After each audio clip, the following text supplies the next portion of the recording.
ขอถามเนี่ยอันอันเว็บ125ปี2025บ่ที่เพิ่นขึ้นเนี่ย26บ่โอ้อันราคานี่เท่าเลยอันนี้ฮะ92,000พี่น้องถือว่าถ้าจ่ายสดเนาะโอ้คันแบบดาวนี่เด้การจะขอก่อนผู้ใด11,000บ่1ต้นก็เดือนละ2ล้านปลาย3ปีแสนปลายโดยมันก็สิต่างกันกับเฮาจ่ายสดเนาะโอ้รถแล่นเฮาแล่นอ้อนี่สมควรหลายเป็นตัวเมืองใหญ่ก็ว่าได้เนาะ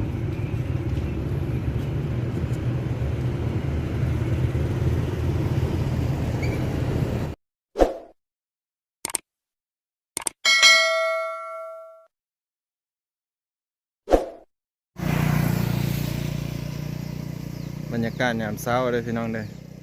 เมื่อนี้ก็เป็นวันที่16เนาะแต่คลิปนี้จะลงวันที่17ประมาณนี้หรือว่าจะเป็นตอนแรงวันที่16เมื่อนี้เราสิพาน้าบ่าวไป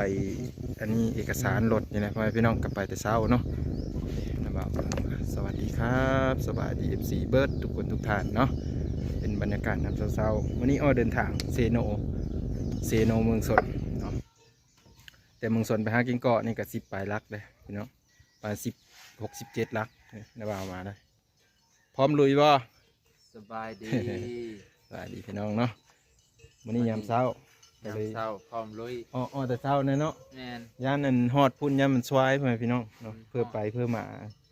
แล้วก็นังเธอเข้ามาเว้นกันน้ำบ่าวจึงได้ไปหาถ่ายงานทางพี่แน่นะก็เลยว่าพร้อมลุยแต่เช้าได้ไปติดตามเมืองภาพบรรยากาศนำกันเพื่อนพี่น้อง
น้ำบ่าวมาฮอดแล้วนะทุกคน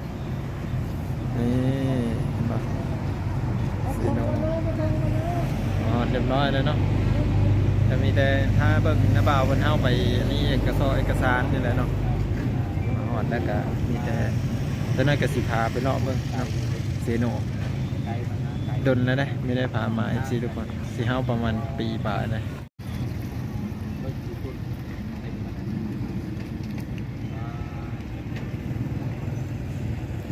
มาฮอดแล้วก็สิพากันเบิ่งรถนะพี่น้องเบิ่งรถถ้าเป็นไปเซ็นเอกสารเนาะ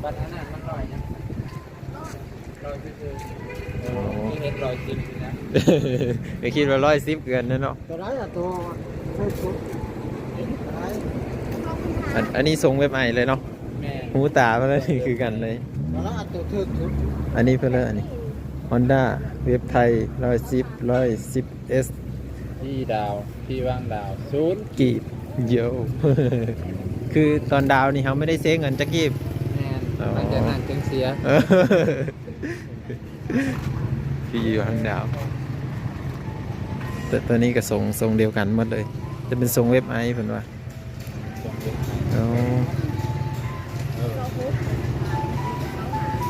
แต่ตัวทางไหนนี้คือว่างามกว่าเนาะสีสันสดใสเลยทางไหนคือฮอนด้าแท้เนาะแม่นฮอนด้าแต่ว่าติดโลโก้อันเด้ MCX อันเด้มีโลโก้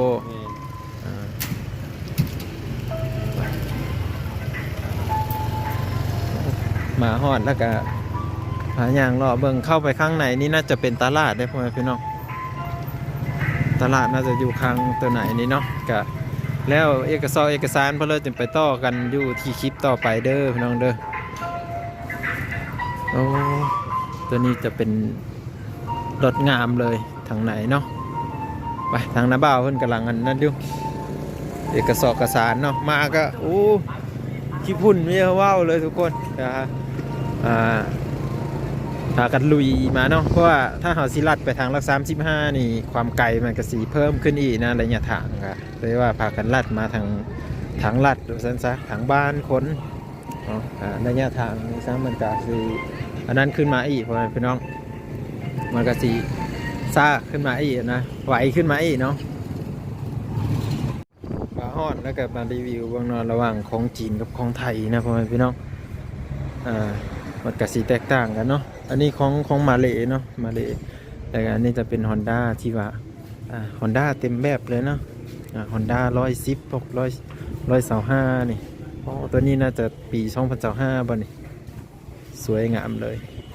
ข้างในพวกก็จะแม่นแบบ Honda หมดเลยทุกคนทุก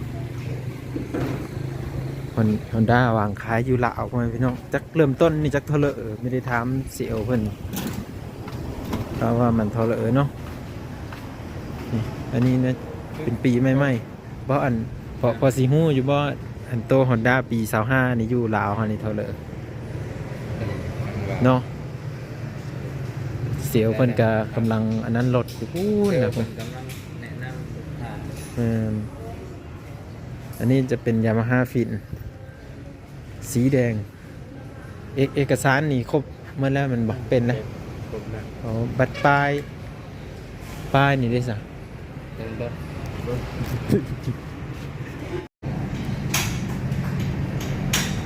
ตัวนี้เป็นปี2025นะพ่อแม่พี่น้อง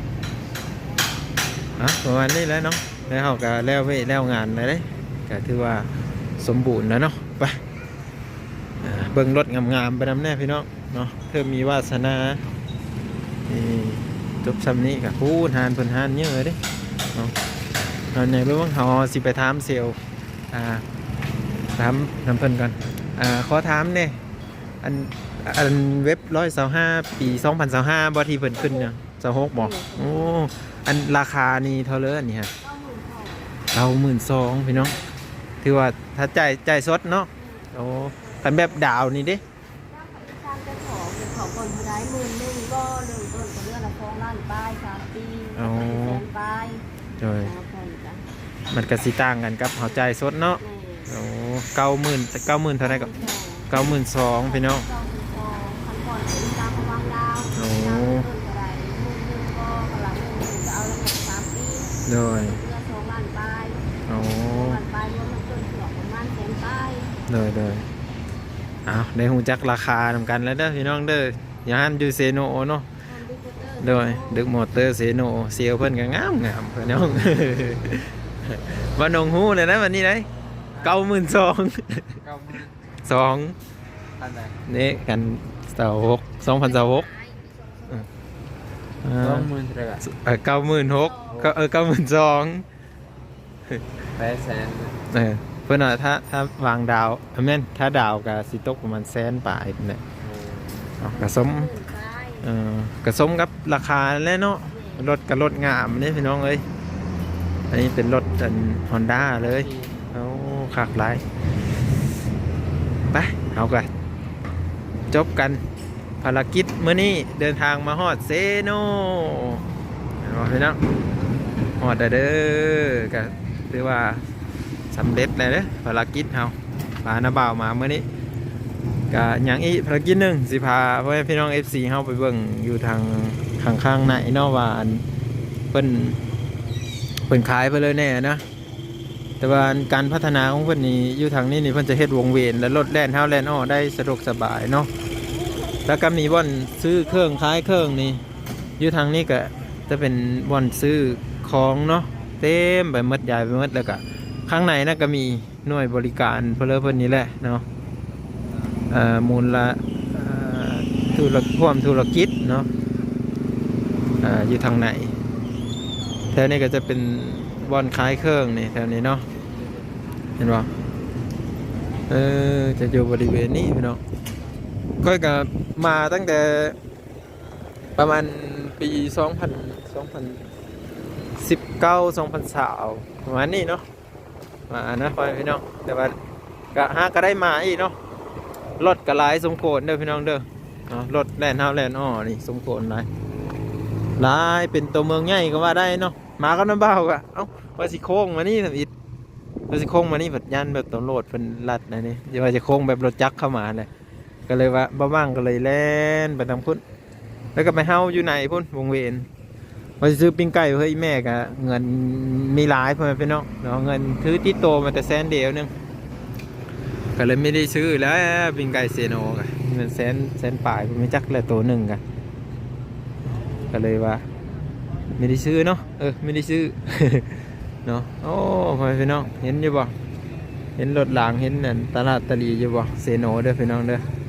สวยงามหลาย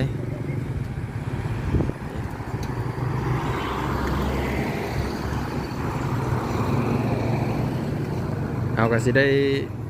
เอาไปต่ออยู่คลิปตัวใหม่เนาะก็คือคลิปเอาจะเข้าไปย่างตลาดเนาะไปเลาะเมืองตลาดเซโนนี่ว่ามี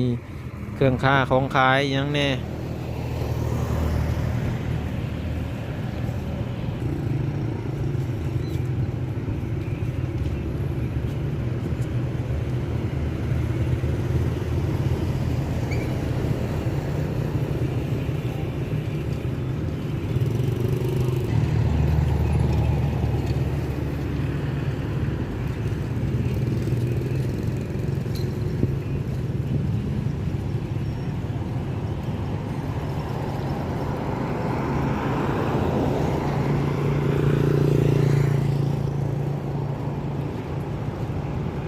วิดีโอหน้าพ่อกันเมื่อเด้อพี่น้อง FC ทุกคนทุกท่านเนาะคลิปนี้ก็เราก็จาก FC มาทุกคนนะพี่น้องเราก็สิได้กลับมือหรือว่าเข้าไปไทยตลาดให้ FC ได้เบิ่งได้ชมกันเนาะไปเข้าไปตลาดก่อนมาวิดีโอหน้าจึงมาพ่อกันใหม่พี่น้อง